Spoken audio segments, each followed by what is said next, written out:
All right, so articulation on the hold on. This might be a big problem. Yami Yugi is one of those characters fans have been asking for forever.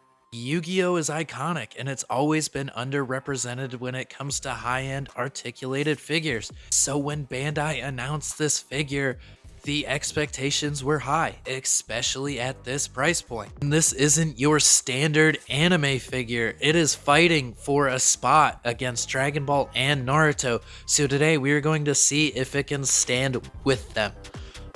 Paint and detail, articulation, sculpt, all matter for this line. And I gotta say, the look of this Yugi from his hair to the back of his head look very nice. It is very nicely detailed, very nicely sculpted. It has that sense of depth that figures like the Rebel Tech are missing. And the great and intricate details don't just stop there. The Millennium puzzle that he wears around his neck has such a level of detail on such a small accessory. It's crazy. And the belts he wears on his wrists and the two he has around his waist are all painted and sculpted very nicely, which is very surprising because that is a lot of small details for this figure, but I think they've executed it flawlessly here. Going down the pants, you have nice wrinkles, and like these boots that have like the belt style on them are all painted and sculpted very well. I am very happy with the level of detail that they put into this figure, especially on this cape. I have one major problem with the cape. We'll go over that in a minute, but I want to take a look at how good it looks. Like, it is such a cool accessory to have on Yugi. The muscle definition on his arms are nice. They are very nice, but I feel like they lack a little bit of shading that would have made it even better or given it some definition. It just would have been nice for more shading. Overall, this figure looks good in terms of sculpt. Now, articulation is what's really going to throw a lot of people. This head likes to catch, and this right here is going to be a big problem. Those little pieces are very brittle. They feel like they might break if you bend them too far. Thankfully, pulling it on and off doesn't feel like it's going to break, but it does limit the articulation. His side to side is really good, but his up and down aren't so great. Now the arms. The arms have a pretty decent range of movement with the jacket on.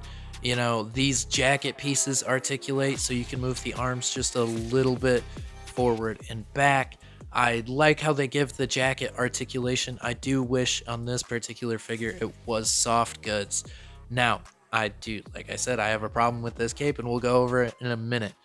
Now, leg articulation doesn't go a whole lot up, but it has a nice double jointed knee, a nice ankle pivot, and articulated toes. The side to side on that articulation for the ankle isn't the greatest, but you know, Yugi's not like a super athletic ninja like Naruto, so it's fine.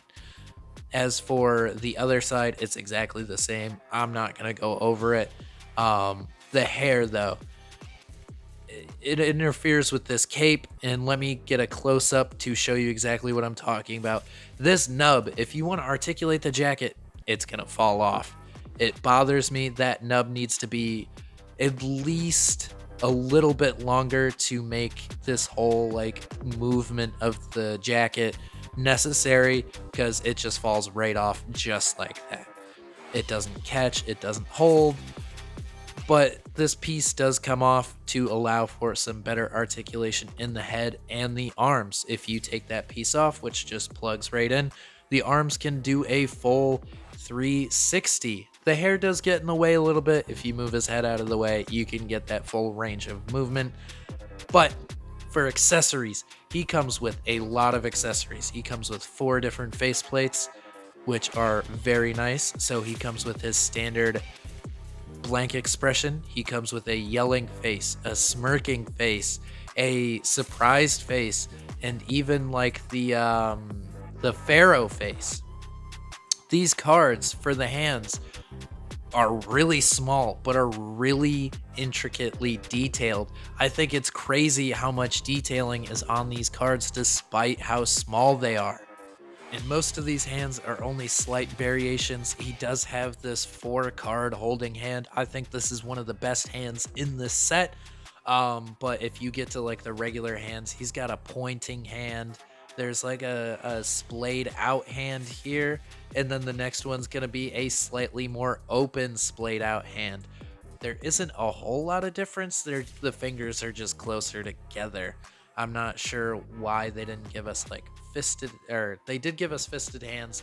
I don't understand why they didn't give us holding hands. And this dual disc. This dual disc is really cool and such a fun accessory. I've been having a lot of fun with the dual disc, posing it around. It is super cool. And that deck of cards that you see in that dual disc is removable. These are detailed so nicely. I think they look like a stack of Kraft cheese, but that's just me. And the posing on this figure, I have a blast posing this thing around, just putting it into wacky scenarios. And, you know, it's going to be a fun figure to have posed up on your shelf. That being said, do I think it's going to be able to compete with the Dragon Ball and the Naruto line? Yeah, I do. I think for the price point of $100, you get a lot of accessories. Now, do I think this is the best S.H.Figuarts figure in my collection? No, by any means no. But it is a solid 8.5 out of 10. If you are a Figuarts collector or a big fan of Yu-Gi-Oh, pick this figure up. It is such a fun figure. It poses really well. I've been enjoying it a lot more than I thought I was going to. So yeah, I'd say pick this figure up. That being said, should I get the Kaiba figure that was just announced? I'd like to know your opinions in the comments down below, and I will see you all next time.